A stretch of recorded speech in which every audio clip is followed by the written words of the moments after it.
বদনজরের গোসল কিভাবে করবেন? আমরা অনেকেই বদনজরের গোসলটা করতে পারি না, অনেকের বদনজর লেগে যায়। এটা আপনি কিভাবে বুঝবেন? দেখবেন হঠাৎ করে বমি বমি ভাব আসে, চুল পড়ে যাচ্ছে, অতিরিক্ত চুল পড়ে যাচ্ছে, এরপর আপনার শরীর দুর্বল হয়ে যাচ্ছে, প্রায় সময় মাথা ব্যথা করে, অসুস্থ থাকেন, অস্বস্তি লাগে, নিজের কাছে কোনো কিছু ভালো লাগে না। এটা হচ্ছে বদনজরের লক্ষণ। যদি এরকম আপনি ফিল করেন তাহলে আপনি গোসল করে নেবেন একটা আমল করে। আপনি এভাবে যদি গোসল করতে পারেন অবশ্যই আপনি ভালো একটা ফলাফল পাবেন। বদনজরের গোসল এটা আমরা অনেকেই জানি না। বদনজরের গোসলটা কিভাবে করবেন এটা বলে দিচ্ছি। এই বদনজর কিন্তু খুব ভয়ঙ্কর জিনিস। নবীজি সাল্লাল্লাহু আলাইহি ওয়াসাল্লাম জানিয়ে দিয়েছেন, আল আইনু হাক্কুন, বদনজর এটা সত্য।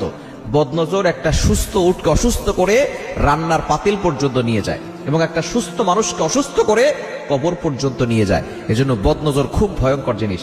আমরা অনেকে শো অফ করি, এটা করি সেটা করি, এটার পোস্ট দেই সেটার পোস্ট দেই, মানুষকে ভাব দেখাই, এই আছে সেই আছে।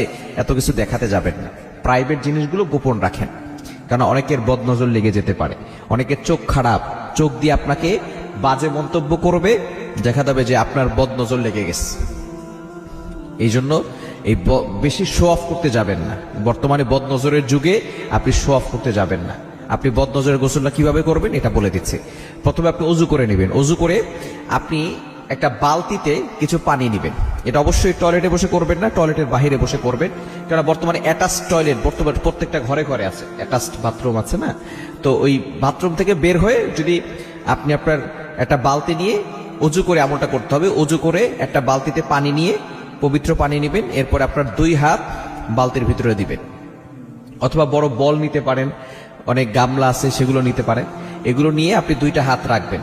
এরপরে আপনি প্রথমে দুরূদ শরীফ 7 বার পড়বেন। সবকিছুই 7 বার করে পড়বেন। দুরূদ শরীফ 7 বার।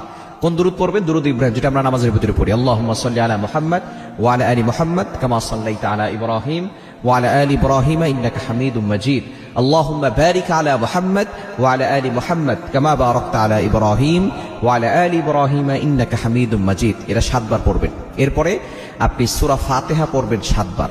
এরপরে আয়াতুল কুরসি পড়বেন 7 বার। এরপরে সূরা ইখলাস 7 বার, সূরা ফালাক 7 বার, সূরা নাস 7 বার।